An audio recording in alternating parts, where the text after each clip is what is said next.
시온의 한 돌이라는 제목으로 오늘 말씀을 나누겠습니다. 우리는 들을 귀가 있어야 됩니다. 잘 들어야 믿음이 생깁니다. 그렇지요? 들어야 됩니다. 그래서 듣고 믿고 그리고 그 믿음으로 행해야 되는 점이 있습니다. 그래서요, 믿음은 들음에서 난다고 했습니다. 그 들음은요, 주의 말씀으로부터 비롯된다고 했습니다.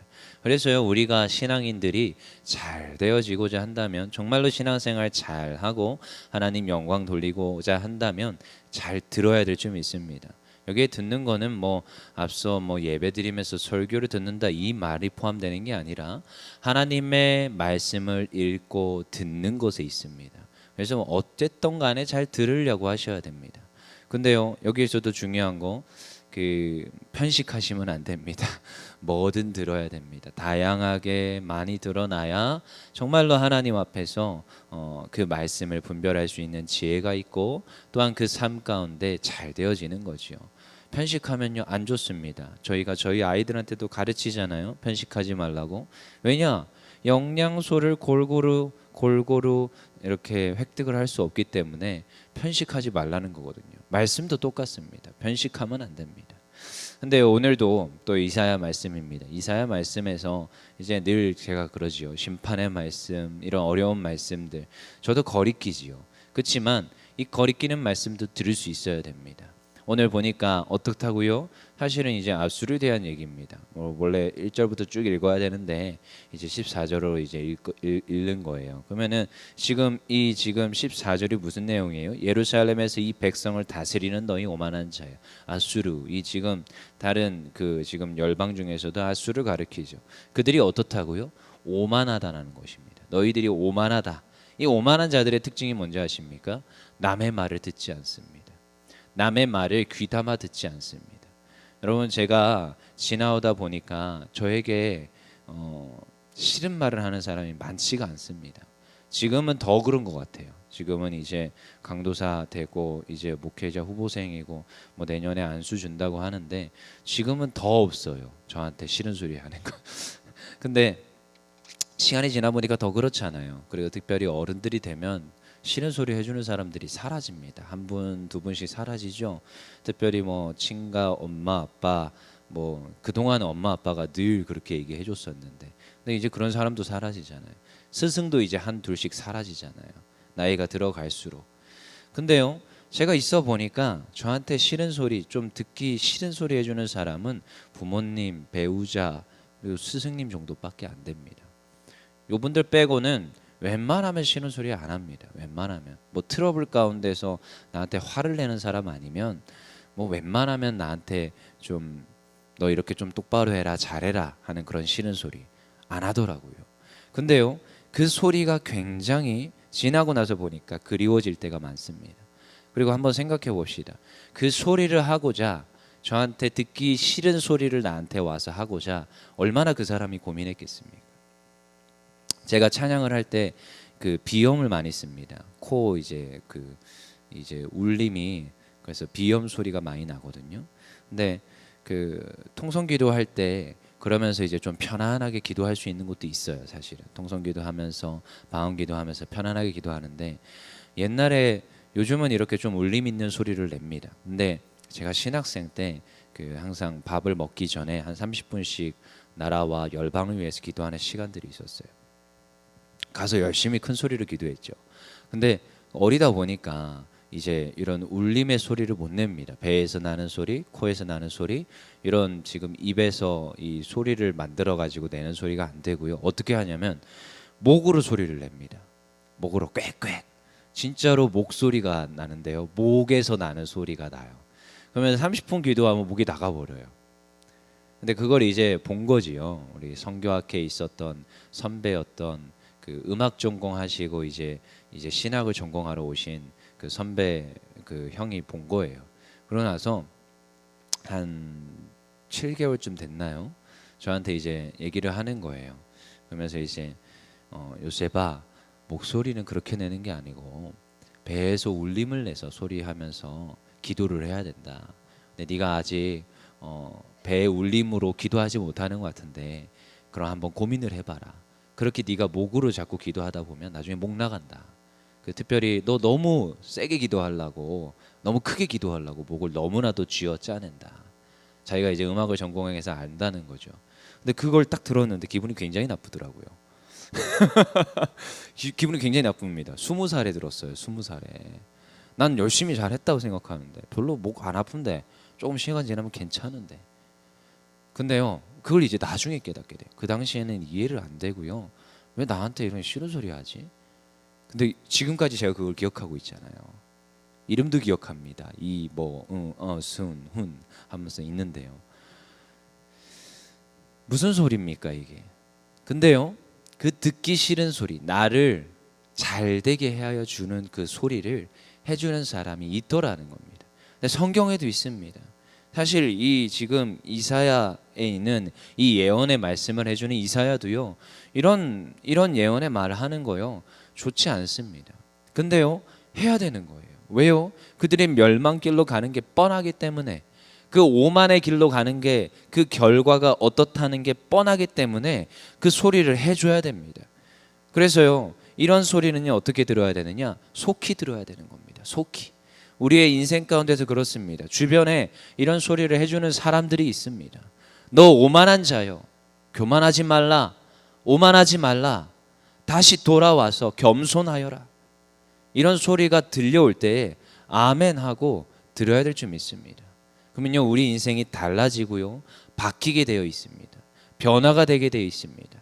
그거 조그마한 거 하나 딱 수정만 하잖아요, 인생이 바뀝니다. 인생이. 제가 아까 방금 얘기했던 것처럼 그거를, 이 목으로 내는 소리를 바꾸고자 얼마나 애썼는지 몰라요, 나중에. 근데요, 요즘은요 1시간을 통성으로 기도해도 문제가 되지가 않습니다. 찬양인도, 어제도 찬양인도 그 30분 찬양인도 하지만요, 저녁에 그 전에 30분 연습을 합니다. 한 30분입니까? 1시간 연습을 합니다. 근데요, 그러고 나서 30분 찬양을 하는 거예요. 그러고 나서 또 말씀 전해야 되잖아요. 거의 2시간 가량 생목으로 가야 되는 거예요. 근데 목이 안 나갔죠. 목이 안 나가고 아침에 이 새벽에 찬양할 수 있는 이유입니다. 그 조그마한 거 하나 수정했더니 하나님 앞에 사역을요 얼마나 잘 감당할 수 있는지를 전 이후에 깨닫게 됩니다.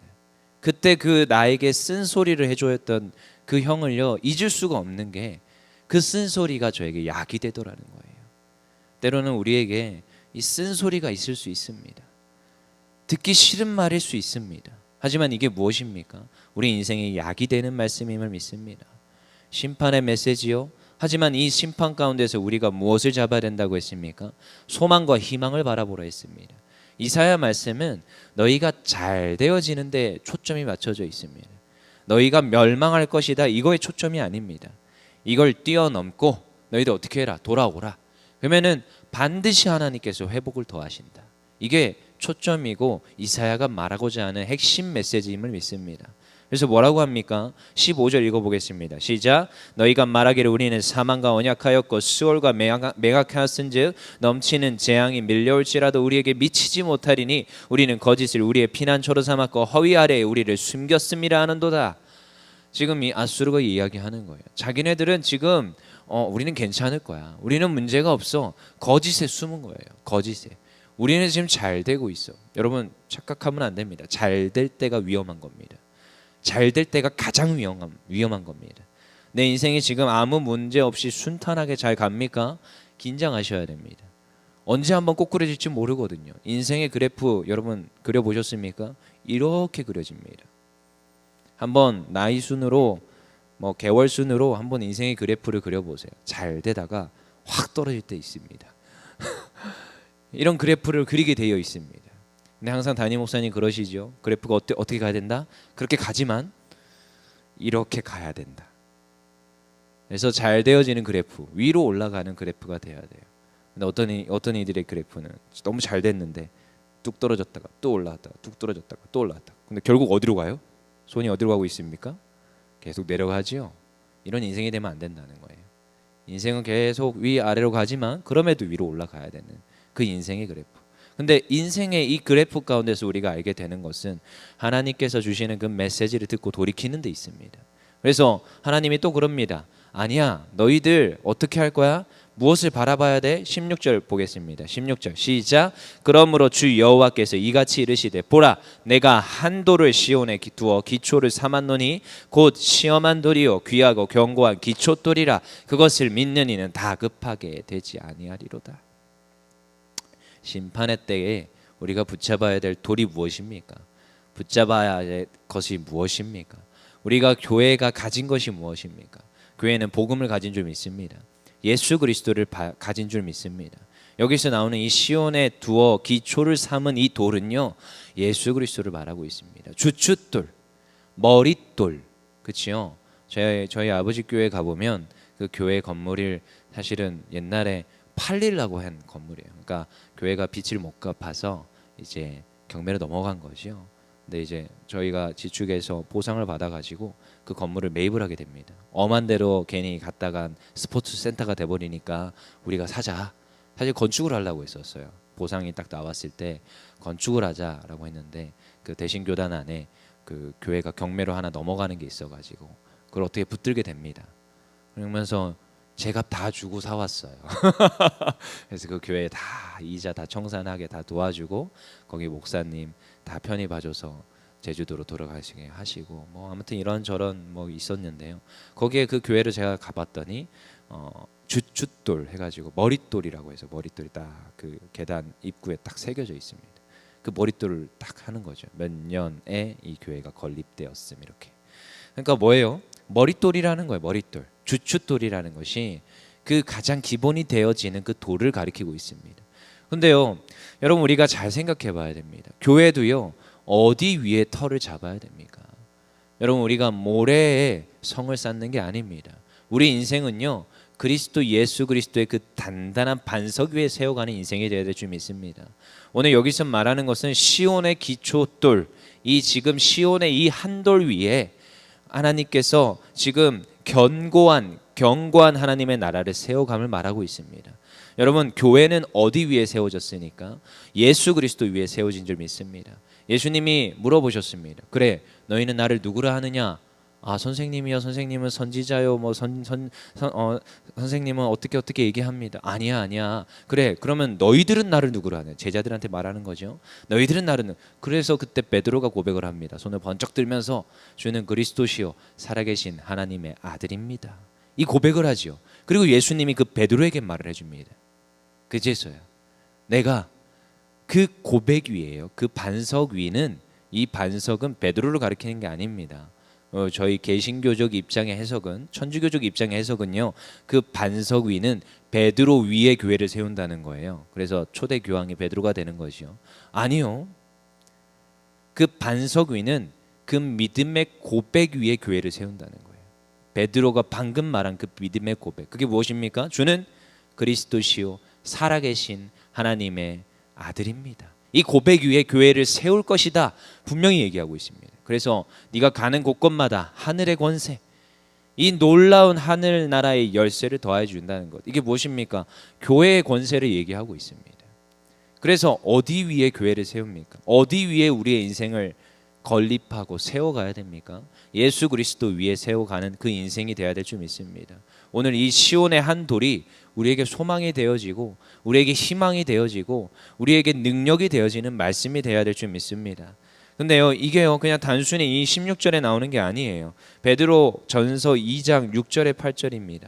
베드로 전서 2장 6절에 8절 성경에 기록되었으되 보라 내가 택한 보배로운 모퉁이 돌을 시온에 두노니 그를 믿는 자는 부끄러움을 당하지 아니하리라 하였으니 그러므로 믿는 너희에게는 보배이나 믿지 아니하는 자에게는 건축자들이 버린 이 돌이 모퉁이 돌의 머릿돌이 되고 또한 부딪히는 돌과 걸려 넘어지게 하는 바위가 되었다 하였느니라. 그들이 말씀을 순종하지 아니하므로 넘어지나니 이는 그들을 이렇게 정하신 것이라. 우리가 어디 위에 우리의 인생을 세웁니까? 모퉁이 돌 예수 그리스도 위에 세워가는 거예요. 그렇지만 어떤 이에게는 그게 걸려지는 그 지금 부딪히는 그 돌이라는 거지요. 그들의 인생 가운데서는 그게 또한 어려움이요. 또 그들의 인생 가운데서는 그들이 또한 예수 그리스도 그 다시 오실 메시아로 통하여서 심판당하게 될 걸 말하고 있습니다. 근데 우리의 인생은요. 그 위에 세워야 될 줄 믿습니다. 그 위에 세운 그 인생은 어떻게 됩니까? 잘 되어지는 인생이 됩니다.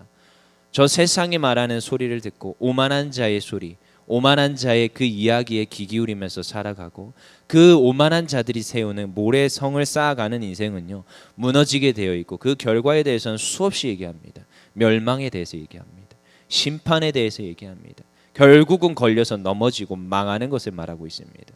그런데 오늘 우리에게 주는 메시지는 무엇입니까? 아니라 견고한 기초돌, 그 예수 그리스도의 그 머릿돌 되시는 그 시온의 한돌인 기초돌 위에 세워가는 인생은 잘 되어지는 인생, 승리하는 인생이 됩니다. 그래서 두려워하지 않습니다. 요동하지 않습니다. 어떤 일이 일어나도 나의 생명이 위협을 당할지라도 흔들리지 않습니다. 그것이 믿음이고 오늘도 우리가 붙잡아야 될 소망임을 믿습니다. 한 가지 예화만 하겠습니다. 제가 이제 백신 접종을 했습니다. 얀센을 어떻게 맞게 됐는데 하나님께서 또 이렇게 먼저 맞아서 빨리 열심히 사역하라고 하시는 것 같아요. 몇 명 없더라고요. 또 신청도 많이 안 했고. 근데 저는 맞으라고 하길래 동대장이 연락이 와가지고 빨리 신청해라라고 하길래 뭐 알았다 하고 신청을 했더니 어떻게 들어가가지고 했어요. 그래서 맞았거든요. 근데요, 그거 아십니까? 접종하러 병원까지 가는데도 한참 고민했고요. 이걸 맞아야 돼 말아야 돼. 10만 분의 하나라도 부작용이 있다고 한다면 맞아야 돼 말아야 돼. 그리고 병원 가서도 맞기까지도 고민했습니다. 병원을 나갈까 맞을까, 나갈까 맞을까, 이거를 한 수십 번 생각한 것 같아요. 거기 기다리는데 또 왜 이렇게 그 접종자들은 많고 한 30명이 그 좁은 공간에 또 바락바락바락 있는데요. 그래도 고민하다가 결국 맞았습니다. 맞고 나서 3일 동안 죽다 살아났어요. 지난주에 진짜로 3일 동안 막 열이 나고 막 어질어질하고 타이레놀 한 18알을 막은 것 같아요. 근데 이제 하면서 이제 잘 이제 뭐 지금은 괜찮고 하나도 아픈 데가 없어요. 근데 잘 맞았고요. 하나님께서 보호하신다는 그 믿음으로 했습니다. 근데요, 10만 분의 하나라도 잘못된다면 어떡합니까? 막 열이 시달리고 열에 나고 막 몸이 아픈데요, 별의별 생각이 다 들더라고요. 그래서 아내한테 얘기했어요. 혹시라도 문제가 생기면 부탁한다. 웃음 같죠? 그 당신 그게 또 아니에요. 근데 뭐 그렇게 했지만 한편으로 또 이런 생각도 들더라고요. 하나님이 또 부르시면 뭐 천국 갈 거니까 괜찮겠지. 또 이런 또 확신도 들고, 그럼 가족은 어떻게? 하나님이 책임지시겠지. 그리고 또 만에 하나라도 그런 일 없겠지. 왜요? 하나님의 자녀인데, 하나님께서 날 불러주셨고 아직 사명 시작도 못했는데 사명 감당하게 하시겠지. 뭐 이런저런 그런 그 확신 가운데서 잘 버텼습니다.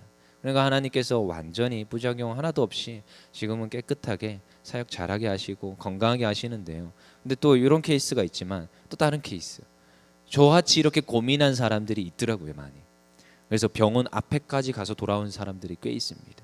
제 주변에 있어요. 제 주변에 굉장히 가까우신 많은 분들. 그게 뭐 옳다 그르다가 이런 게 아니에요. 근데 이제 한 분이, 굉장히 가까이 있는 분이 있는데 예수 그리스도를 잘 믿지 않습니다. 근데요, 얼마나 두려워하는지요. 그리고 가서 접종을 결국 안 맞고 왔어요.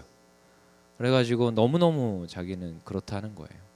그래서 근데 또 안 맞았으면 그거 끝이면 되잖아요. 다음에 오는 것도 맞으면 되니까요. 뭐 연세가 있으니까 금방 또 돌아오거든요. 근데 또 한 일주일째 지금 안 맞은 걸 후회한다고 그러고 계세요. 그러면은 이제 이걸 어떻게 해야 되나? 그래서 계속 옆에서 말하고 있죠. 예수 그리스도의 소망을 가집시다. 근데 가까이 있는 사람이 이 말하면 잘 안 듣더라고요. 가까이 있는 사람이. 왜냐면 제가 경험해봐서 알거든요. 거기에서 내가 붙잡아야 될 소망이 무엇이냐.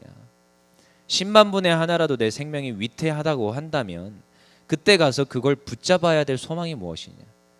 희망을 말하라는 게 아니고요, 소망을 붙잡으라는 거예요. 오늘도요, 우리에게 소망이 되시고 내가 어떠한 어려움이 왔을 때, 어쩌면 생명의 위협이 왔을 때도 내가 그것을 두려워하지 아니하고 소망을 붙잡을 수 있는 이유는 딱 한 가지입니다. 예수 그리스도가 나의 삶 가운데 구원을 더하셨고 혹시라도 하나님 내가 오늘 죽더라도 천국 간다는 확신이 있기 때문에 두려워하지 않습니다. 언제 분리받을지는 모릅니다. 오는 건 순서가 있지만 가는 건 순서가 없습니다. 하지만 그럼에도 내가 하나님 앞에 쓴다면 예수의 이름으로 내가 그 든든한 반석 위에서 잔치에 반드시 들어간다는 확신이 있기에 우리는 오늘도 두려워하지 않습니다. 그래서 오늘도 그런 믿음으로 고백하고 찬양하고 또한 기도하는 줄 믿습니다. 오늘 기도할 때 이 놀라운 시온의 한도를 바라보며 예수 그리스도를 바라보며 기도하며 나아갈 때 응답하시는 역사가 넘침을 믿습니다. 이 시간 기도합시다.